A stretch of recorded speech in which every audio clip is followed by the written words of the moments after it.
Ini adalah rahasia tengah malam. Beranikah kau mendengarnya?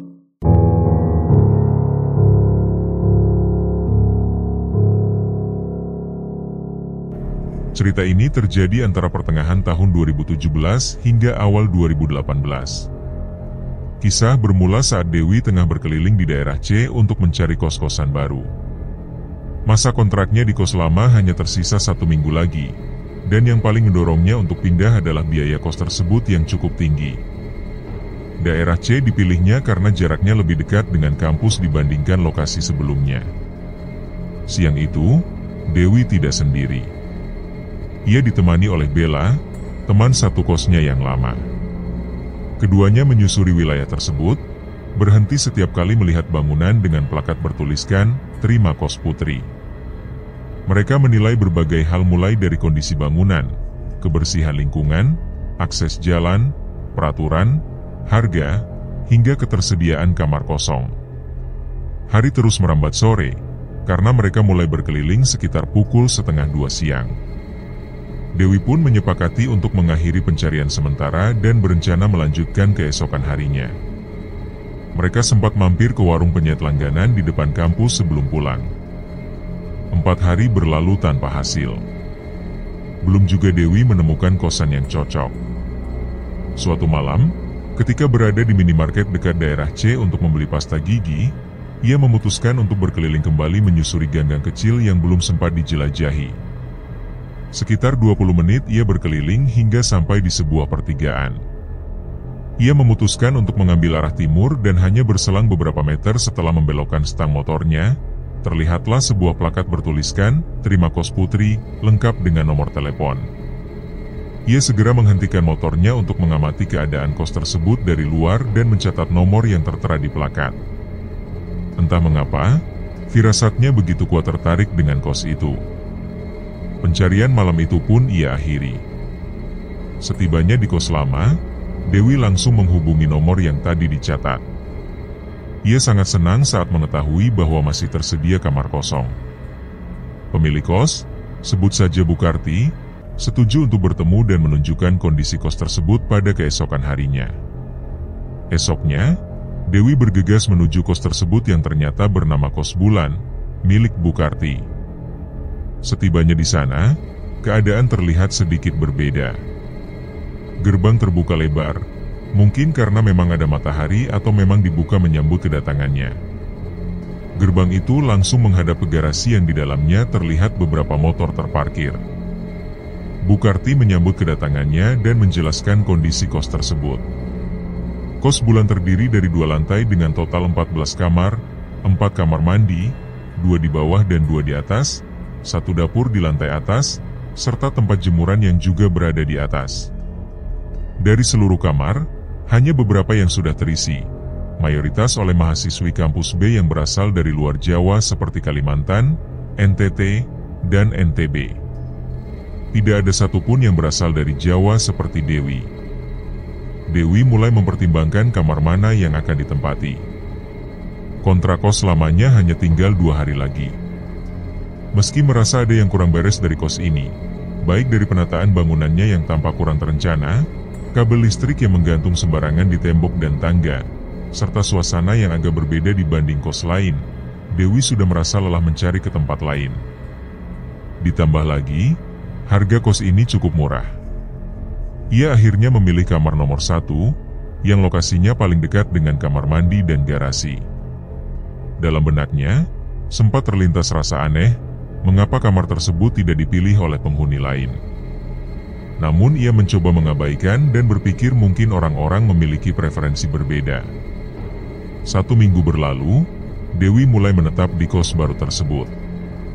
Selama itu pula ia mulai berkenalan dengan para penghuni lainnya. Ia pun menyempatkan diri berkeliling untuk melihat kondisi seluruh isi kosan.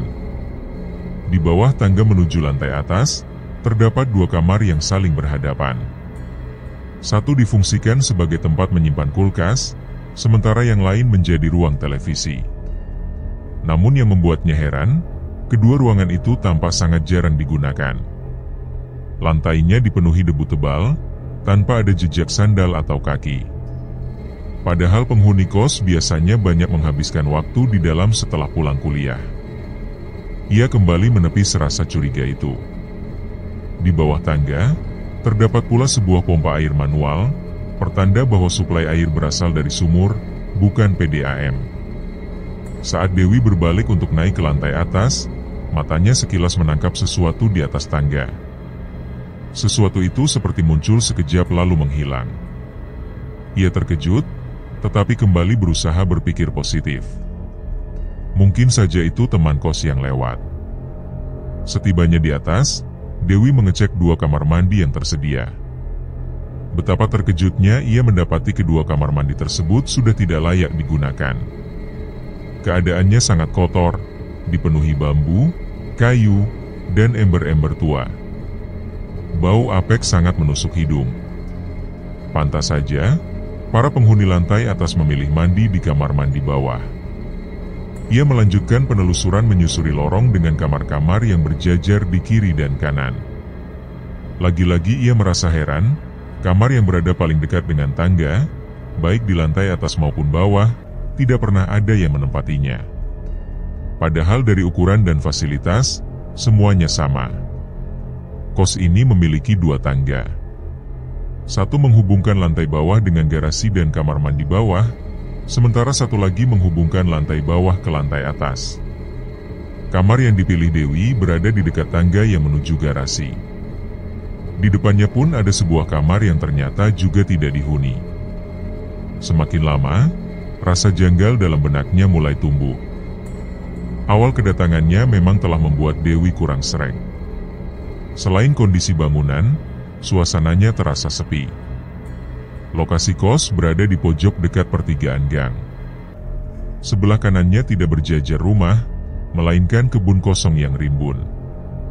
Di depan kosan, tepat di seberang jalan, juga terdapat kebun lebat yang tidak terurus. Beberapa minggu setelah tinggal di sana, barulah ia mengetahui bahwa di sebelah selatan, sekitar 100 meter dari pertigaan, terdapat area pemakaman. Kejadian aneh pun mulai bermunculan. Karena kesibukan kuliah dan pekerjaan, Dewi jarang menghabiskan waktu di kos. Ia hanya pulang larut malam untuk beristirahat. Namun hampir setiap malam, ia dikejutkan oleh suara ketukan keras dari tembok bagian barat kamarnya. Ketukan itu terjadi berulang-ulang, seakan ada yang sengaja menggedor dari luar. Anehnya, sisi barat kosan tersebut tidak memiliki bangunan lain, hanya kebun kosong yang dipenuhi ilalang dan pohon pisang. Awalnya Dewi mengira itu ulah orang iseng, tapi ia merasa tidak masuk akal jika ada seseorang yang rela menyusup ke kebun rimbun tersebut hanya untuk mengetuk tembok kosan di tengah malam. Suara ketukan itu pun kadang disertai dengan bunyi seperti seseorang berlarian di belakang tembok, menambah rasa takut yang semakin menghantui pikirannya. Dewi akhirnya memutuskan untuk mencari tahu apakah ia satu-satunya yang mengalami hal tersebut. Ia mendatangi salah satu teman kos yang kamarnya bersebelahan dengannya, sebut saja Caca. Mereka cukup akrab, dan Dewi tahu bahwa Caca biasanya tidak kuliah di hari itu. Setelah memastikan bahwa Caca sedang libur, Dewi menyampaikan kegelisahannya. Caca sempat menunjukkan ekspresi kaget, disertai senyum kecut. Ia terdiam sejenak sambil meminum air dari botolnya. Raut wajahnya berubah serius. Meski tak banyak kata terucap, dari gesturnya Dewi tahu bahwa Caca pun merasakan hal serupa. Pertanyaan-pertanyaan dalam benaknya mulai terjawab, namun rasa was-wasnya justru semakin menguat. Ada sesuatu yang tidak biasa di kos bulan itu, sesuatu yang sejak awal sudah coba diabaikannya. Dewi akhirnya menceritakan semua kejadian yang pernah ia alami selama tinggal di kos kepada Caca. Ia menjelaskan bagaimana suara ketukan di tembok dan langkah-langkah kaki di tengah malam yang kerap terdengar, seolah berasal dari seorang laki-laki yang sedang berlari-lari di luar sana. Caca terdiam, wajahnya berubah dan raut wajahnya tampak menciut setelah mendengar penuturan Dewi. Isyarat itu cukup membuat Dewi memahami bahwa temannya itu juga memiliki pengalaman serupa. Pada akhirnya, Caca pun mulai membuka cerita mengenai pengalaman pribadinya yang terjadi selama tinggal di kos tersebut. Pada suatu malam, Ketika suasana kos sangat sepi karena telah memasuki libur semester, Caca tinggal seorang diri. Teman-teman satu kosnya sudah lebih dahulu pulang ke kampung halaman masing-masing, terbang menuju pulau asal mereka. Caca sendiri seharusnya pulang ke NTB, namun keberangkatannya tertunda karena kehabisan tiket pesawat. Mau tidak mau, malam itu ia harus menginap sendiri di kos, menanti jadwal penerbangan pada keesokan harinya. Sejak pagi hingga sore hari, Caca lebih memilih beristirahat di dalam kamar demi menyimpan tenaga untuk penerbangan esok. Awalnya, tidak ada kejadian yang mencurigakan. Namun, saat malam menjelang dan jam telah menunjukkan pukul 11, suasana mulai berubah. Tiba-tiba terdengar suara benda jatuh, membuat Caca yang sedang terlelap langsung terbangun dalam kondisi setengah sadar. Dengan mata yang masih berat, ia membuka pintu kamar dan mencoba mencari tahu benda apa yang jatuh dari atas ke bawah. Ia menyusuri lantai bawah berharap menemukan sumber suara itu. Namun pencariannya tidak membuahkan hasil. Tidak ada benda apapun yang tampak terjatuh, dan tidak ada tanda-tanda bekas jatuhan. Ia pun kembali ke kamarnya. Begitu tubuhnya kembali direbahkan dan mata mulai terpejam, suara ketukan samar terdengar dari arah tembok barat. Ia terkejut dan kembali membuka matanya. Dengan seksama ia mencoba mendengarkan, memastikan apakah suara itu benar ketukan atau hanya halusinasinya saja. Namun, suara itu tiba-tiba menghilang. Saat ia mencoba kembali tidur, suara yang sama kembali muncul, kali ini lebih jelas. Ketukannya semakin cepat dan semakin keras seiring waktu. Caca terbangun sepenuhnya, dan dari titik ini ia merasa ada sesuatu yang tidak beres. Tak masuk akal jika ada seseorang yang sengaja mengetuk tembok dari arah kebun kosong di tengah malam seperti itu. Namun suara ketukan tersebut bukannya mereda, justru berubah menjadi suara seperti tembok yang dipukul-pukul dengan keras dan cepat, seakan oleh tangan manusia. Tubuhnya mulai berkeringat dingin, dan bulu kuduknya berdiri. Rasa takut menyelimuti seluruh tubuhnya. Dalam hati, ia mulai meyakini bahwa sumber suara itu bukanlah dari manusia. Ketukan itu terus berlanjut, bahkan kini diiringi suara-suara berat seperti sekelompok orang sedang bercengkerama di balik tembok barat. Nyali Caca semakin ciut, dan ia mundur dari tempat tidurnya, memilih bersembunyi di balik daun pintu yang telah dikunci rapat. Tangisnya pun pecah. Ketakutan yang meluap-luap membuat ia menggenggam erat kalung rosarionya sambil menggumamkan doa, berharap mendapat perlindungan dari Tuhan. Ia terus berada dalam posisi itu sampai akhirnya suara alarm dari ponselnya membuyarkan segalanya. Jam sudah menunjukkan pukul 7 pagi. Ia masih berada di belakang pintu dalam posisi duduk menelungkup. Ia sendiri tak tahu pasti apakah semalam ia benar-benar tertidur atau justru pingsan karena terlalu takut. Yang jelas, kejadian semalam bukanlah mimpi, karena posisi tubuhnya pagi itu masih sama seperti ketika ia bersembunyi di balik pintu. Pagi itu suasana masih sunyi, hanya dirinya seorang yang ada di kos. Bayangan akan kejadian semalam terus menghantui pikirannya. Namun, karena harus mengejar jadwal penerbangan, ia berusaha memberanikan diri untuk keluar dari kamar dan memulai aktivitasnya. Cerita yang Caca sampaikan membuat Dewi semakin yakin bahwa selama ini ia tidak pernah salah mendengar. Ketukan-ketukan itu memang nyata. Pertanyaannya, siapa yang selama ini sering mengetuk dan memukul tembok setiap malam? Siapa yang berlarian di tengah malam? Siapa pula yang bersuara seolah bercengkrama dari arah kebun kosong itu? Apakah itu manusia, atau sesuatu yang bukan dari dunia ini? Dewi yang semakin penasaran mengajak Caca untuk bersama-sama mengecek kebun kosong yang berada tepat di balik tembok barat bangunan kos. Pada siang harinya, mereka benar-benar mendatangi kebun tersebut. Dari penglihatan mereka, hanya tampak pohon-pohon pisang, rerumputan liar, dan ilalang yang tumbuh rimbun dan cukup tinggi. Tak terlihat adanya jejak aktivitas manusia yang pernah berjalan di sana. Hingga suatu malam, saat Dewi pulang dari tempat kerjanya, ia kembali mengalami kejadian yang tak bisa dijelaskan logika. Seperti biasa, ia memarkirkan motor di garasi kos yang tak terlalu luas. Saat hendak menutup gerbang, matanya tiba-tiba menangkap pergerakan dari arah kebun kosong yang ada di seberang jalan. Perasaannya seketika merasa tidak nyaman, seolah ada sesuatu yang sedang mengamatinya. Ia mencoba memusatkan pandangannya ke arah kebun yang gelap gulita karena memang tidak ada penerangan di sana. Sampai akhirnya pandangannya tertuju pada satu titik, tepat di balik pohon pete. Di sana terlihat sosok makhluk tinggi berwarna hitam berdiri, menatap tajam dengan mata merah menyala ke arah Dewi yang masih berdiri di depan gerbang. Gugup dan panik, Dewi buru-buru menutup gerbang tanpa menggemboknya, lalu berlari menuju kamarnya. Sebelum sempat masuk ke dalam, ia bertemu beberapa teman kos yang sedang bersantai di depan kamar. Mereka terkejut melihat Dewi yang berlari tergesa-gesa dan tampak ngos-ngosan. Namun Dewi tidak langsung menjawab pertanyaan mereka, karena ia masih mencoba mengatur napas dan menenangkan diri dari rasa gugup dan gemetar yang masih menguasainya. Setelah bisa sedikit menguasai diri, Dewi mulai menceritakan bahwa ia baru saja melihat hantu di depan kos. Cerita itu langsung membuat suasana berubah. Semua teman yang mendengarnya sontak berteriak kaget, dan seketika suasana menjadi hening. Mata-mata saling berpandangan, mencari kepastian akan kebenaran cerita Dewi. Ketika mereka masih dilanda keheningan dan ketegangan, tiba-tiba terdengar suara benda jatuh dari lantai atas menuju lantai bawah, tepat di tempat mereka duduk berkumpul. Panik pun menyelimuti.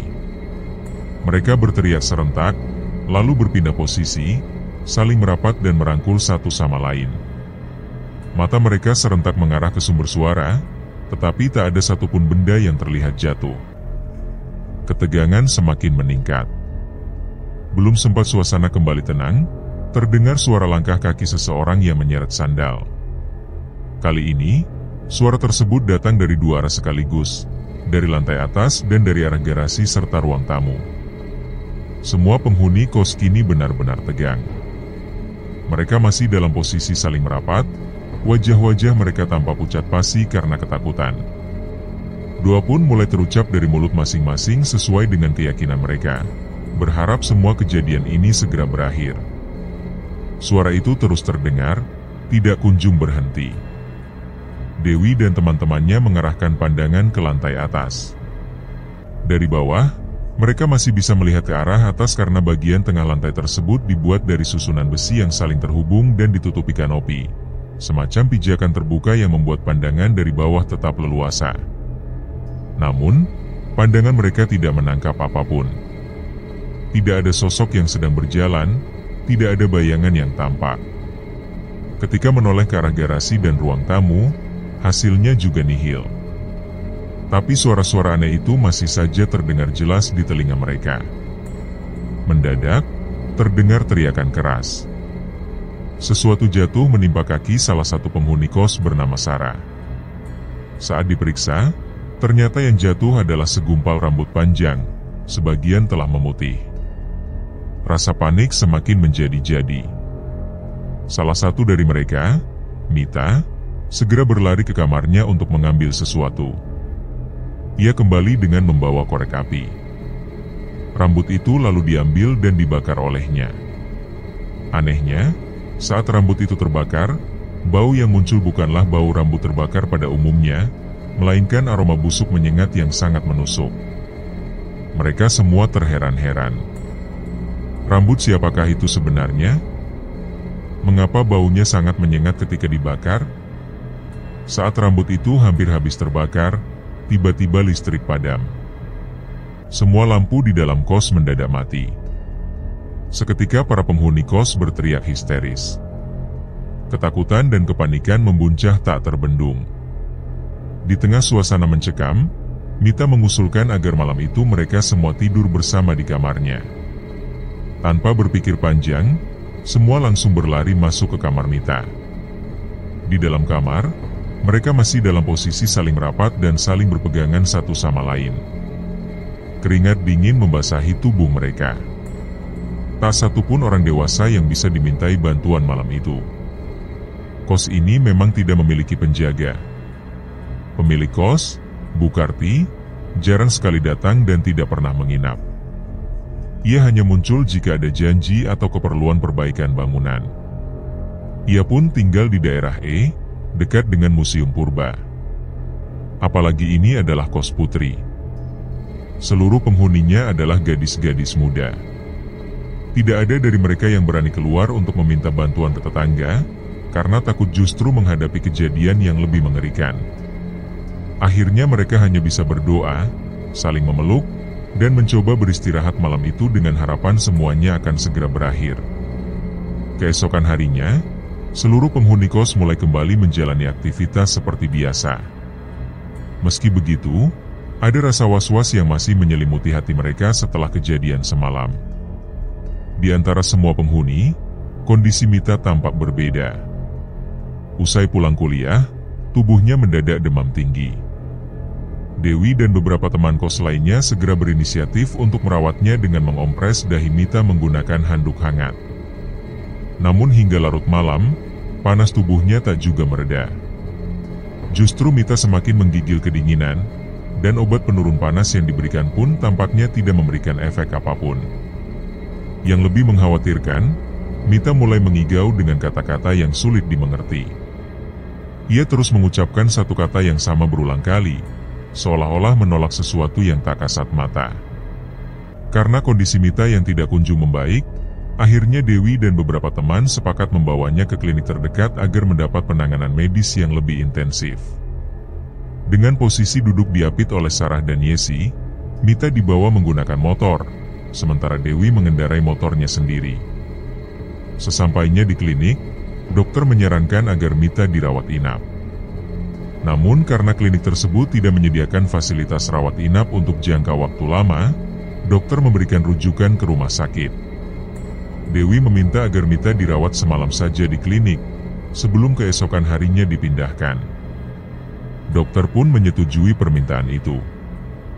Keadaan Mita tidak menunjukkan perubahan. Ia masih menggigil hebat, terus mengigau dan menolak makan.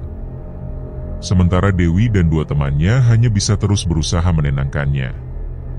Dokter menjelaskan bahwa hal seperti itu lumrah terjadi pada pasien demam tinggi, karena suhu tubuh yang melonjak dapat memengaruhi kesadaran seseorang. Pernyataan dokter itu sedikit melegakan mereka. 3 hari telah berlalu, dan kini Mita sudah berada di rumah sakit. Meski demamnya telah menurun, ia tetap belum sepenuhnya sadar. Ia masih mengigau, tubuhnya semakin lemas, dan wajahnya tampak semakin pucat, terutama pada bagian bawah matanya yang mulai menghitam. Hari itu, orang tua Mita datang dari NTB untuk menengok anak sematawayangnya. Selama di rumah sakit, Dewi dan teman-temannya bergiliran menjaga Mita. Untung saja, Andre, pacar Mita, dengan setia menjaga Mita sepanjang waktu, bahkan harus mengorbankan jadwal kuliahnya demi merawat kekasihnya. Mita tak pernah mau makan. Setiap makanan yang masuk selalu dimuntahkannya. Hingga akhirnya, malam itu, saat Dewi dan Andre hendak pamit pulang, Mita mendadak berteriak dan meronta hebat. Seluruh tubuhnya menegang, jari jemarinya mencengkeram udara, dan matanya membelalak menatap langit-langit. Suaranya berubah menjadi berat, seolah bukan miliknya, lalu mengucapkan kalimat yang tak biasa. Semua yang berada di ruangan itu sontak panik. Dewi memandang Andre yang terlihat kebingungan karena kalimat yang diucapkan Mita adalah dalam bahasa Jawa, padahal selama ini Mita tidak pernah bisa berbicara dalam bahasa itu. Kedua orang tua Mita segera memanggil suster karena tak sanggup melihat kondisi anaknya. Dewi pun berusaha membantu dengan membaca ayat-ayat suci dan memegangi jempol Mita erat-erat. Tak lama kemudian, Mita pingsan, dan tampaknya makhluk halus yang merasuki tubuhnya telah pergi. Pada saat yang sama, ponsel Dewi berdering terus-menerus. Ternyata Sarah yang menghubungi. Lewat panggilan itu, Dewi mendapat kabar bahwa kondisi di kosan sedang kacau dan semua orang ketakutan. Yang membuat Dewi makin panik adalah kabar bahwa Caca, salah satu penghuni kos, mendadak mengalami kerasukan. Mendengar itu, Dewi langsung berpamitan dan segera kembali ke kos. Sesampainya di sana, beberapa warga sekitar sudah berada di tempat, berusaha menenangkan para penghuni kos dan membantu Caca yang kini telah sadar. Para warga berpesan agar semua penghuni tetap berhati-hati dan rajin berdoa, karena suasana di tempat itu sudah tak lagi aman. Saat suasana mulai tenang, Dewi melihat ke arah tangga yang menghubungkan lantai atas. Di sana, berdiri sesosok makhluk hitam tinggi bermata merah. Sosok itu hanya diam, tanpa menunjukkan ekspresi apapun, hingga akhirnya menghilang begitu saja. Sejak malam itu, semua penghuni kos memutuskan tidur bersama dalam satu kamar karena masih trauma. Untuk pergi ke kamar mandi pun mereka harus bergantian dan tidak pernah menutup pintu. Mereka merasa tidak lagi aman, apalagi setelah kejadian kerasukan yang dialami Mita. Sarah mengungkapkan bahwa Mita tidak sedang sakit secara medis, melainkan diganggu oleh jin akibat rambut yang dibakar malam itu. Menurut pengakuan Caca saat kerasukan, rambut yang dibakar adalah milik jin dan disebut sebagai rambut petaka. Hari-hari berlalu dalam kecemasan yang sama, meski tak ada kejadian mistis lain yang menyusul. Mita akhirnya dipulangkan ke NTB untuk menjalani pengobatan alternatif, terpaksa harus cuti kuliah.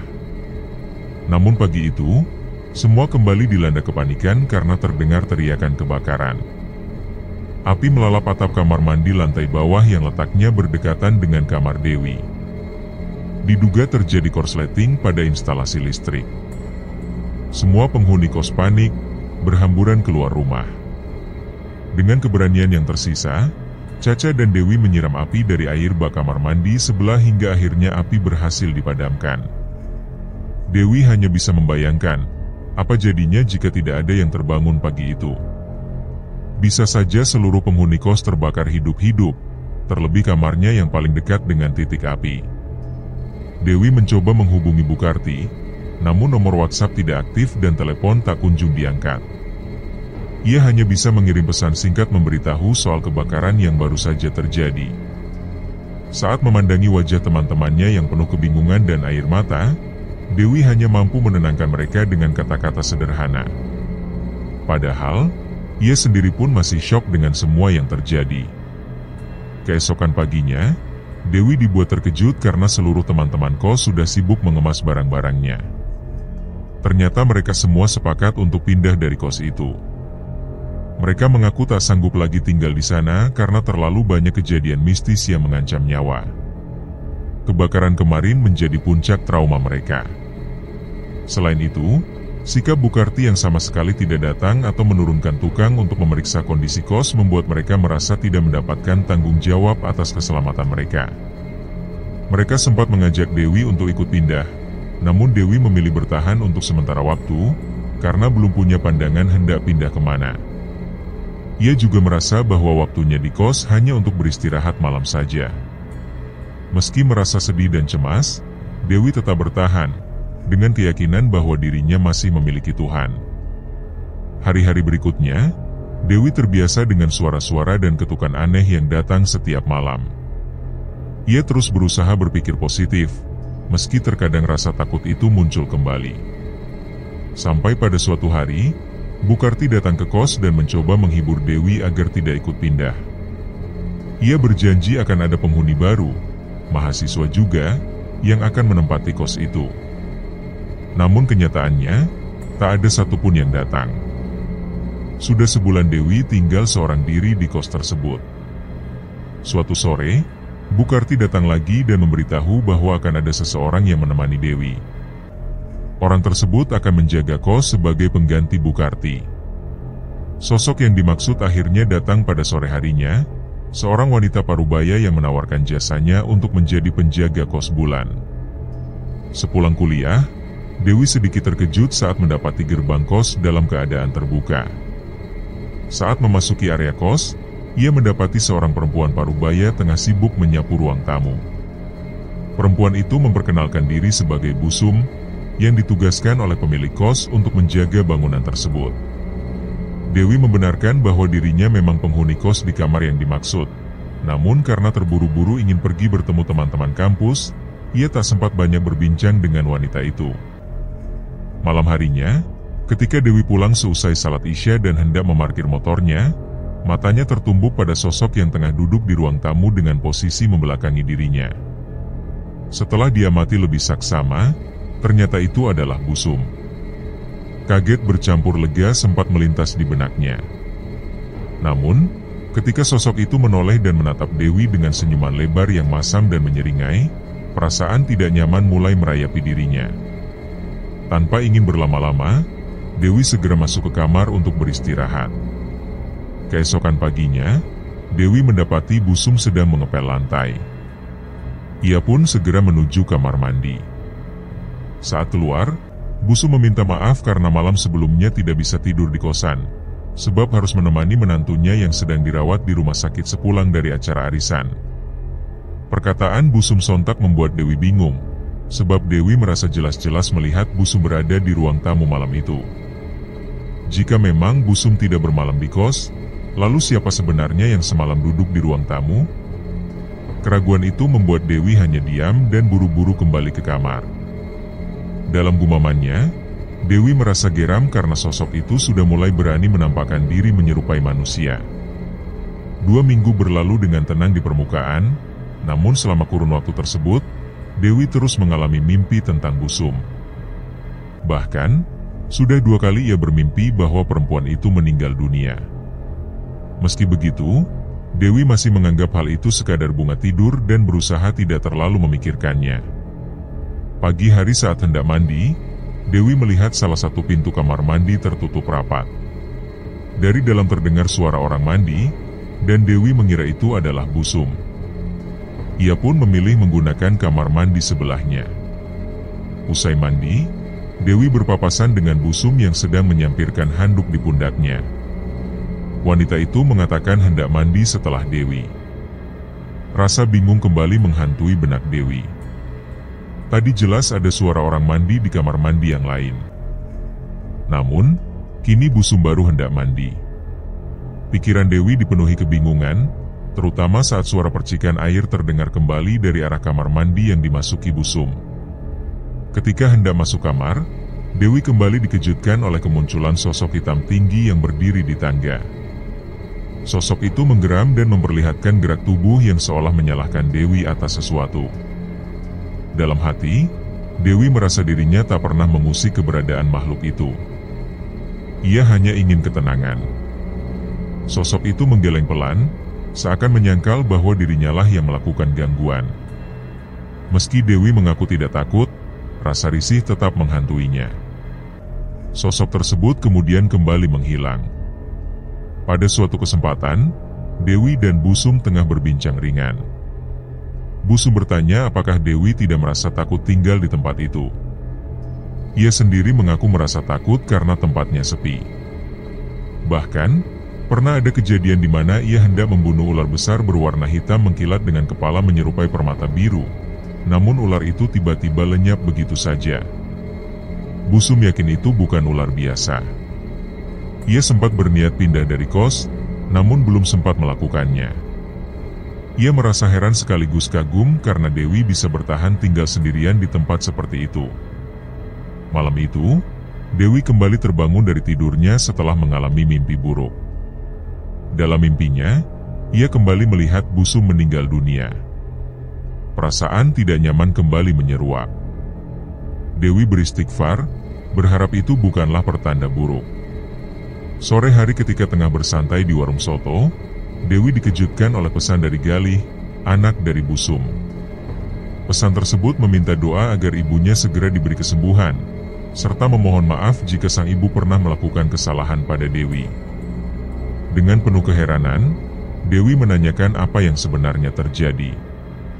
Galih mengabarkan bahwa Busum sedang koma akibat kecelakaan yang menyebabkan luka parah di bagian kepala. Ia juga mengirimkan foto Busum yang tengah terbaring di rumah sakit, penuh selang dan perban di sekujur kepala. Dewi tertegun. Ia tak menyangka bahwa Busum yang selama ini kerap ia lihat dan ajak bicara ternyata sedang terbaring tak sadarkan diri di rumah sakit. Hari-hari pun berlalu. Dewi harus menjalani hari-harinya sendirian di kos, sebab tak ada kabar apapun dari Bukarti. Bahkan mengenai sakitnya Busum pun tidak ia beritahukan. Hal ini membuat Dewi heran dengan sikap acuh Bukarti terhadap kondisi kos miliknya sendiri. Suatu sore, Dewi baru saja membuka gerbang kos ketika pandangannya tertuju pada sosok Mita yang berdiri mematung. Padahal, ia yakin Mita sudah kembali ke NTB. Raut wajah Mita terlihat sedih. Dengan sorot mata yang dalam, Mita menyampaikan pesan bahwa Dewi harus segera pergi dari tempat itu, karena tempat itu tidak pantas dihuni. Menurut Mita, para makhluk yang mengincar korban sedang menargetkan Dewi. Setelah menyampaikan pesannya, Mita berlari dan menghilang begitu saja ke arah kebun kosong. Dewi semakin bingung. Ia yakin itu bukanlah Mita, melainkan sosok lain yang menyerupainya. Karena kejadian itu, Dewi memutuskan untuk tidak bermalam di kos. Ia lebih memilih menginap di kampus atau di kos Bella. Setelah menutup dan menggembok gerbang, ia hendak menyalakan motor ketika dihampiri oleh seorang perempuan yang memperkenalkan diri sebagai Putri, penghuni kos di Cemara Timur. Perempuan itu menyampaikan bahwa Gali sempat datang ke kos Dewi namun tidak menemukan siapapun, lalu menitipkan pesan agar Putri meminta kunci gerbang untuk membersihkan kamar Busum. Putri mengenal Busum karena wanita itu pernah bekerja di kos tempatnya tinggal. Dewi menyerahkan kunci cadangan yang ia miliki. Saat ditanya alasan kamar Busum ingin dibersihkan, Putri menjawab bahwa Busum telah meninggal dunia seminggu yang lalu. Ia bahkan sempat melayat ke rumah duka. Kabar itu sungguh mengejutkan bagi Dewi. Ia mengira Busum masih dalam proses pemulihan. Perjalanan kembali dari pertemuan itu membuat pikiran Dewi kacau. Ia teringat semua mimpi-mimpi dan pertemuannya dengan Busum setelah wanita itu koma. Sekarang semuanya menjadi jelas. Kabar meninggalnya Busum pun ia sampaikan pada Bella. Bella merasa heran dengan sikap Bukarti yang tidak memberikan kabar apapun. Ia menduga bahwa Bukarti sengaja tidak memberitahu Dewi agar Dewi tidak ketakutan dan akhirnya memilih pindah. Jika Dewi pindah, maka pemasukan dari kos akan hilang. Perkataan Bella sempat membuat Dewi terdiam dan merasa penilaian itu masuk akal.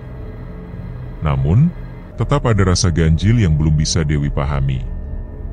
Semua kejadian yang terjadi seolah menggambarkan ketidakpedulian pemilik kos terhadap keselamatan para penghuninya. Malamnya, Dewi yang baru saja pulang dari mendaki bersama teman-temannya langsung tertidur karena kelelahan. Namun, suara ketukan pintu membangunkannya. Semula ia acuhkan, tapi suara itu terus berulang dan makin keras.